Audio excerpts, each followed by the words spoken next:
Hello, my name is Susan, and we're here for another episode of Crafting at Home from Erin Public Library.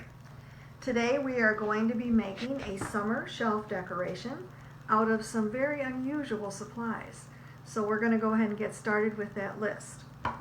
We're going to be using some green plastic straws, some stickers, some foam squares, a wooden spool, baker's twine, a little bit of tape, paper shreds, and our tools today are very simple. We're just using scissors and a hot glue gun.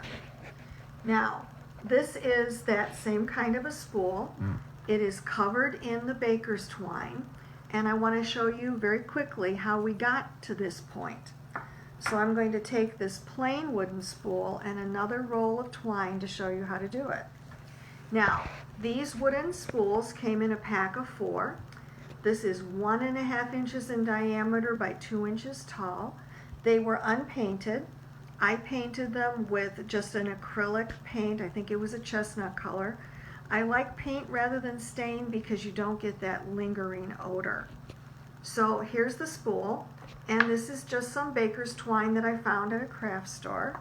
Oh, I'm sorry. By the way, these spools, you can get them at a craft store. I saw them online. They usually come in sets of 2 or 4, and you can get them in various sizes. So the first thing I'm going to do is I'm going to take about 10 or 12 inches of the twine, and I'm just going to tape it on top of the spool because I'm going to be using this later to create a bow. So I'm just going to tape it there so I don't lose track of it. Now I'm just going to take this, I'm going to run a vertical line down the spool. I'm going to hold it with my thumb right at the lip of the spool, and I'm going to start winding it around.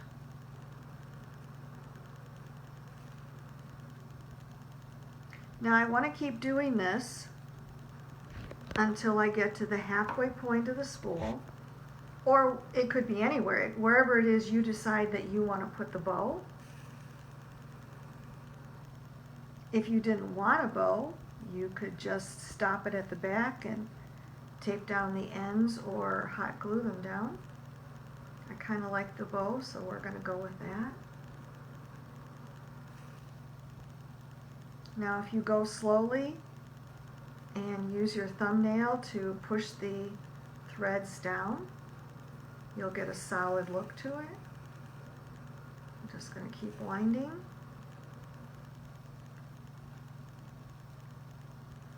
Now I want my bow in the center of the spool, so I'm going to stop right here. I'm about halfway. I'm going to hold that thread because I'm not done. I'm going to untape this at the top,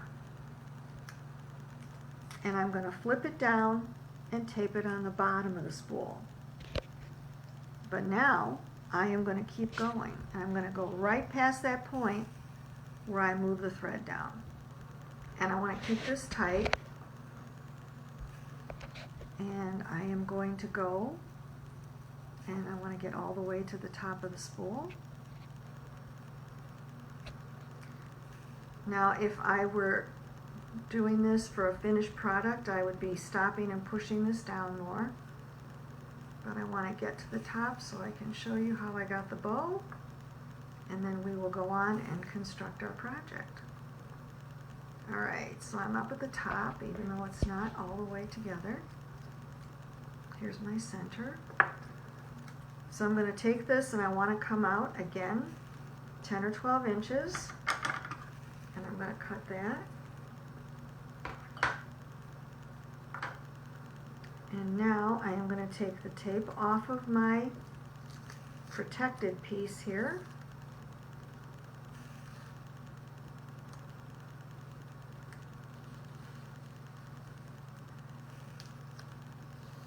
There we go. And I'm going to take this one from the top, and it's going to come down on an angle. I don't know if you can see that.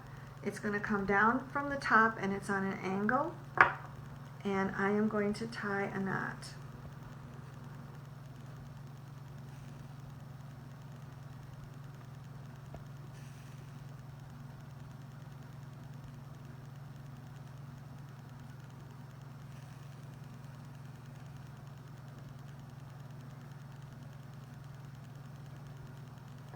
So I just have a knot in the center, and now I'm going to go ahead and tie a bow.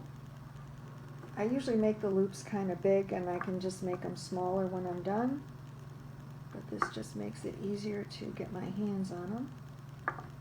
Sorry, I have to get closer to it. There we go.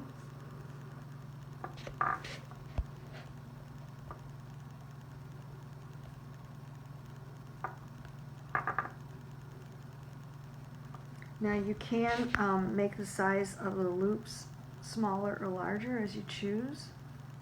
Now the other thing that I like to do, if I've decided my bow is going to be permanent, I take the two loops and I make a double knot there, and that way that bow is not going to come out.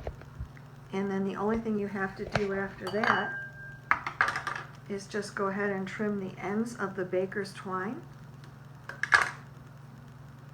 And that's how you get the twine on the wooden spool and get a bow attached to it. Now, what I did was I have the orange and white twine because it's going to match the orange petals on the flower. Now, the flower, the center, and the petals were all cut out of just a simple dotted cardstock. What I'm going to do next is I'm going to attach the flower to this plastic straw. Now, this straw was cut at 7 inches because this flower standing inside the spool will be just a touch shorter than the two that you saw up in the beginning, the two models, because I want this one to stand in the front. So what I'm going to do is I'm going to take the flower and I am going to run a bead or a row of hot glue from the middle of this petal down to the dip between those two, so that it's going to rest just like that. I don't want the straw to poke out the top, but I want it up all the way up there so that it will support the flower. So I'm just going to run a row of hot glue down the length of this flower,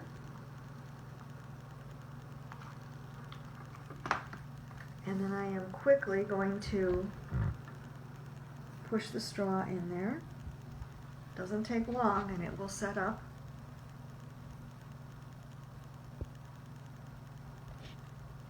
And we are good. Now, before I put the center onto the flower, I'm going to add a couple of these little shiny stickers. And what I'm going to do is I'm just going to take the color that matches the petal. So I'm just going to take 3 of these off. And I'm going to put those on there.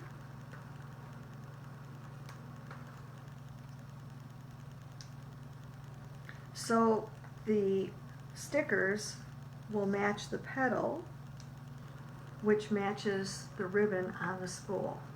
Now, this center, I wanted 3D, so there are 2 foam squares on the back. And all I have to do is take off the paper protection pages here.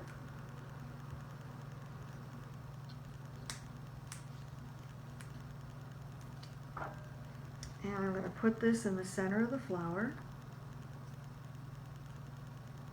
And then I'm just going to press that down so it makes it stand out a little bit. So the next thing I'm going to do is I am going to get my flower in here. What I am going to do is I'm going to check and make sure that it's short enough, because if it's too tall I could trim the bottom. So this I intended to go in the center, and I'm going to put that there. I think that's okay. So now we're going to go ahead and we're going to attach it, because I don't want it kind of floating around like you just saw. So I'm going to put this on here. I am okay with the height, and I need to get my shreds ready, because what I'm going to do is I am going to put hot glue all the way around the straw where it touches the spool. And then I want to take the shreds and I want to put them on there so they'll attach to the hot glue at the same time. And I do want to make sure that the flower is facing the same direction as the bow. So I don't know if you want to call that centering, but that's what I want to do. So I'm going to turn this way so I can see it. I promise I'll turn it around. And I am just going to run hot glue. And I want a fairly thick circle of it, not because I'm worried about the straw, but because I want to get enough paper shreds on there. And I am just going to do this, and it looks sloppy, and that's okay because I'll clean it up later, because I want it to go into that hot glue. Now, if it's not standing straight, you have a very short amount of time to straighten it because that hot glue is going to set up quickly. I'm good with that. So my next step, it's not sitting very flat, is it? My next step is to attach the leaves. Now when you get leaves, if you cut them out or if you use a die cut machine, the leaves are generally flat, but I always fold them in half so that you get a little bit of dimension to it.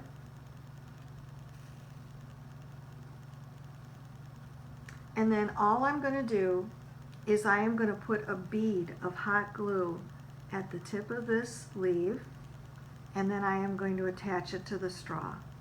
Now it doesn't make any difference whether the little leaves on the top, the big leaves on the top, that's totally up to you. So I am just going to take a dot of hot glue, put it right there.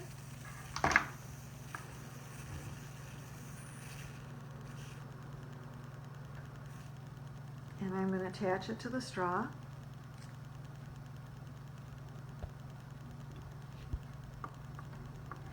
And then I'm going to do the same thing with the little leaf.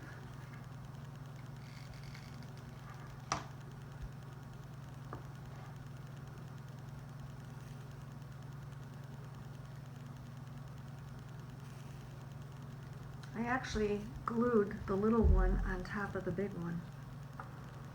So this is the small flower, and we'll put it up with its partners here. And there you go. You have a trio of summer flowers to sit on a shelf. Add a little color. Enjoy.